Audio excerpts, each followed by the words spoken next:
Greater Noida में आज प्रधानमंत्री ने अंतर्राष्ट्रीय डेयरी संघ के विश्व डेयरी सम्मेलन 2022 का किया उद्घाटन।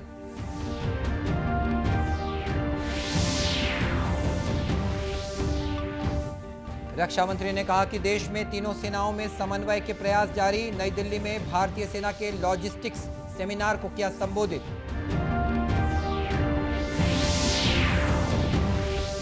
रायपुर में राष्ट्रीय स्वयंसेवक संघ की अखिल भारतीय समन्वय बैठक में आनुषंगिक संगठनों के कामकाज पर हुई चर्चा।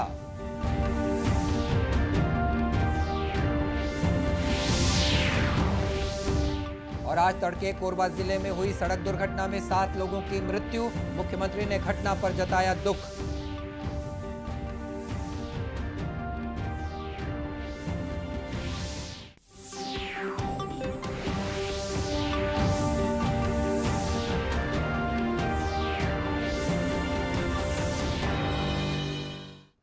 नमस्कार, आप देख रहे हैं दूरदर्शन समाचार। मैं हूं मनीष अहलूवालिया और अब समाचार विस्तार से।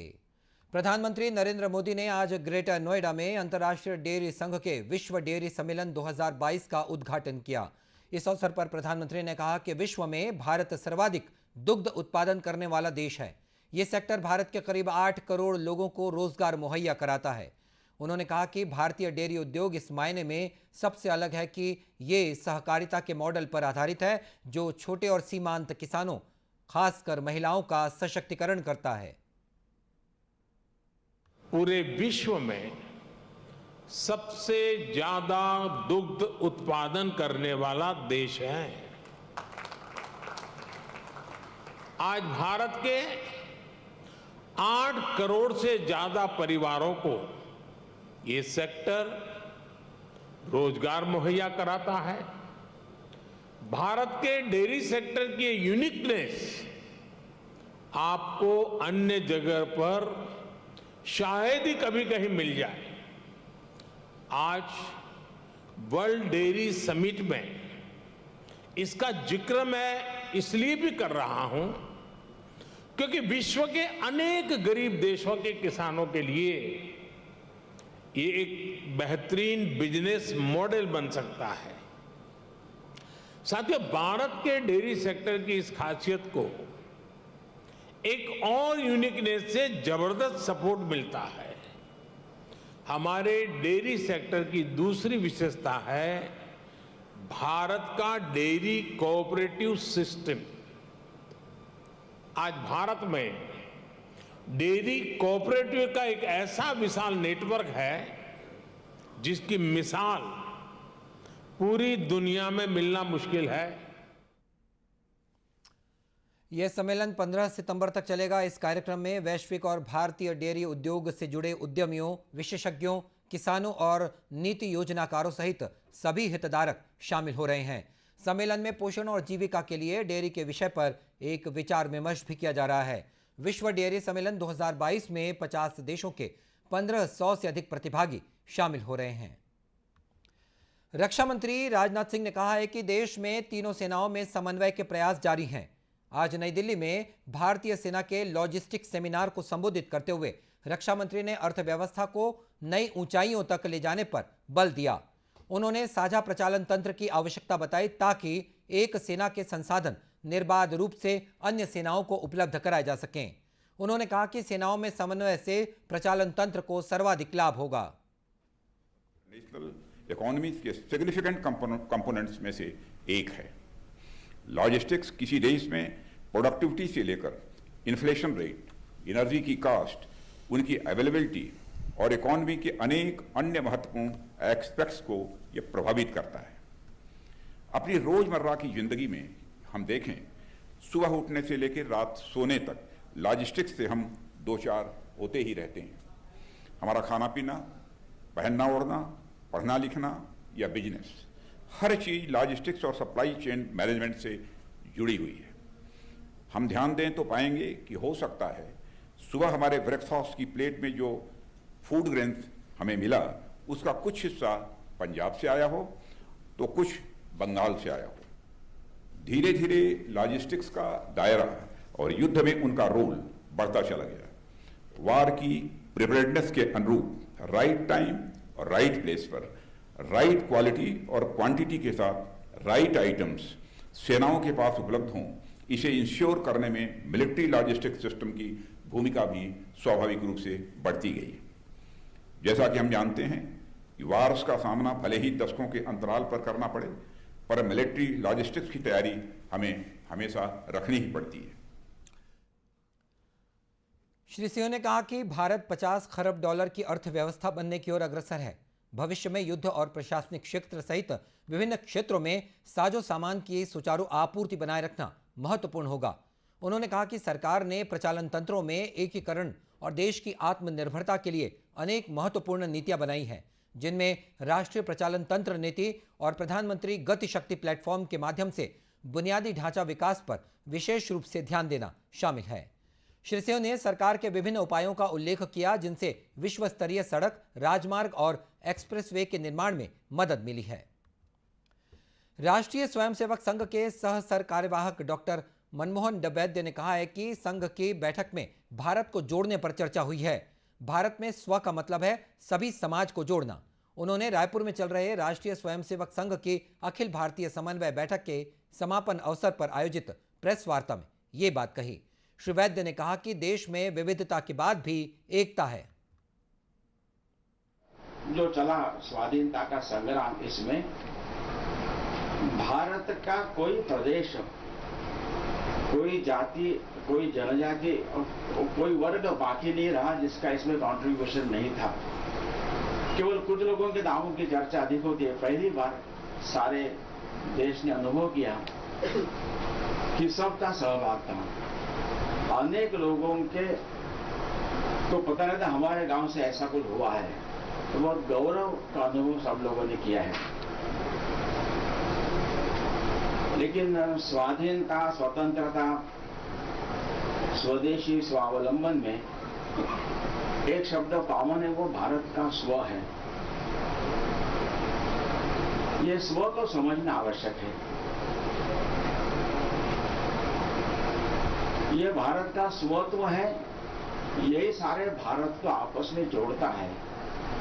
हमारी अनेक भाषा लोग बोलते, अनेक जातियों के नाम से जाने जाते, अनेक उपासना लोग का पालन करते हैं,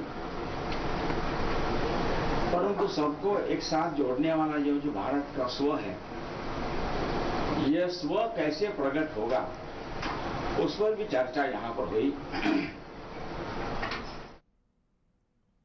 डॉक्टर मनमोहन वैद्य ने बताया कि 3 दिन तक चलने वाली बैठक में राष्ट्रीय स्वयंसेवक संघ से जुड़े विभिन्न संगठनों के प्रमुख प्रतिनिधि शामिल हुए। उन्होंने कहा कि संघ में अनेक गतिविधियां चलती हैं, जैसे कि गौ सेवा, ग्राम विकास, पर्यावरण, कुटुंब प्रबोधन, सामाजिक समरसता आदि।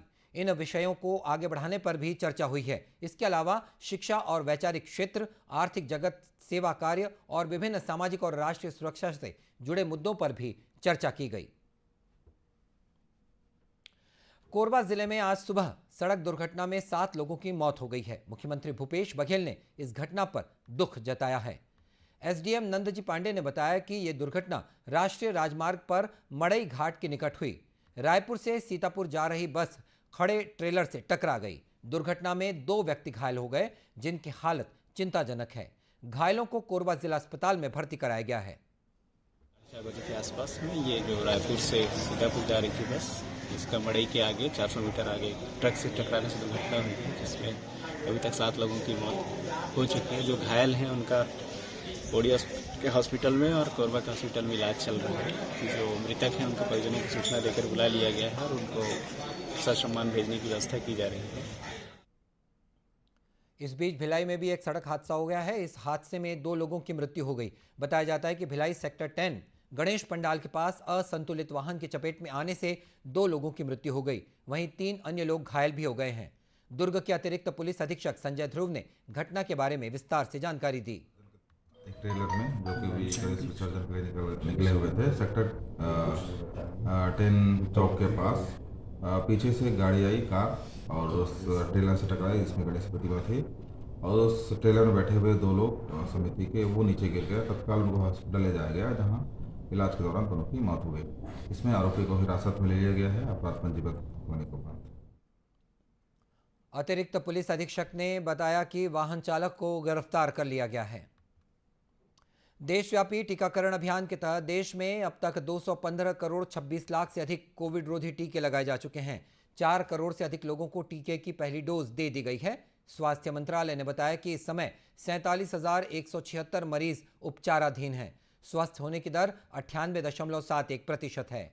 वहीं छत्तीसगढ़ में बीते 24 घंटों के दौरान 91 व्यक्ति कोरोना संक्रमित पाए गए। इस समय प्रदेश में कोरोना के 708 मरीजों का इलाज विभिन्न अस्पतालों या होम आइसोलेशन में जारी है। प्रदेश के अधिकांश हिस्सों में बादल छाए हुए हैं और रुक रुक कर बारिश हो रही है। मौसम विभाग का कहना है कि बंगाल की खाड़ी, तटीय ओडिशा और तटीय आंध्र प्रदेश के ऊपर स्थित अवदाब और चक्रवाती घेरे के कारण प्रदेश के मौसम में ये परिवर्तन आया है। वातावरण में नमी भी बढ़कर 98% तक पहुंच गई है। बीते 24 घंटों के दौरान बस्तर संभाग में सर्वाधिक बारिश दर्ज की गई। बीजापुर में लगातार बारिश के साथ ही आकाशीय बिजली गिरने का मामला भी सामने आया है। मिली जानकारी के मुताबिक आकाशीय बिजली की चपेट में आने से एक बच्ची सहित 4 लोग घायल हो गए। सभी का इलाज बीजापुर जिला अस्पताल में चल रहा है। बारिश के कारण बीजापुर जिले के नींगाचल नदी और छोटे छोटे सैकड़ों पुल पुलियों और सड़कों में जल भराव के कारण गांवों का संपर्क टूट गया है। प्रदेश में अगले 24 घंटों के दौरान विभिन्न स्थानों पर हल्की से मध्यम वर्षा होने की संभावना है, तो वहीं बस्तर संभाग में 1-2 स्थानों पर भारी वर्षा के साथ ही आकाशीय बिजली गिरने की चेतावनी भी दी गई है। मौसम कार्यालय के अनुसार बस्तर संभाग के बीजापुर, दंतेवाड़ा और सुकमा जिलों में कुछ स्थानों पर भारी वर्षा के संबंध में अलर्ट जारी कर दिया गया है। बस्तर संभाग के सभी जिला कलेक्टरों ने भारी वर्षा की चेतावनी को देखते हुए राहत और बचाव दल को आवश्यक इंतजाम करने के निर्देश दे दिए हैं। और अब कुछ खबरें जिलों से।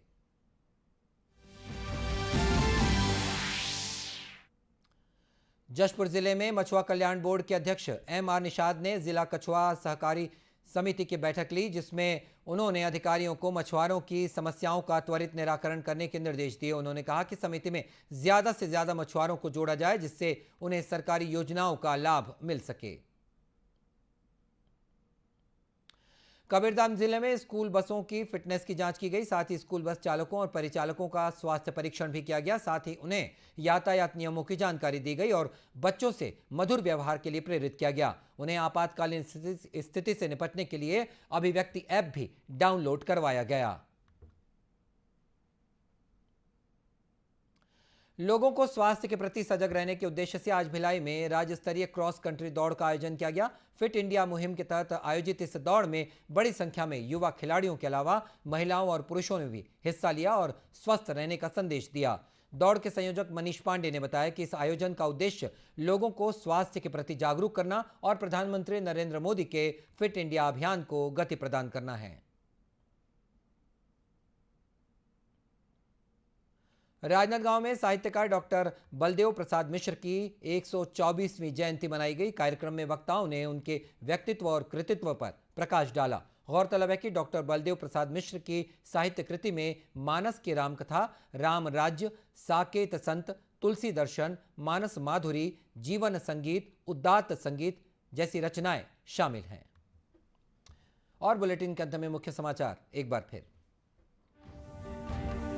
प्रधानमंत्री ने आज ग्रेटर नोएडा में अंतर्राष्ट्रीय डेयरी संघ के विश्व डेयरी सम्मेलन 2022 का किया उद्घाटन।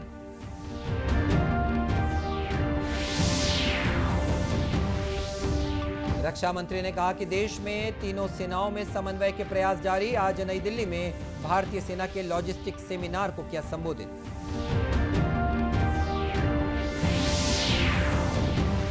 रायपुर में राष्ट्रीय स्वयंसेवक संघ की अखिल भारतीय समन्वय बैठक में आनुषंगिक संगठनों के कामकाज पर हुई चर्चा।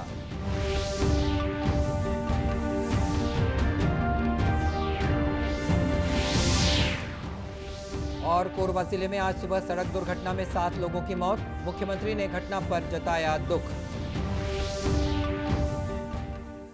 और इसी के साथ ये समाचार बुलेटिन समाप्त हुआ। नमस्कार।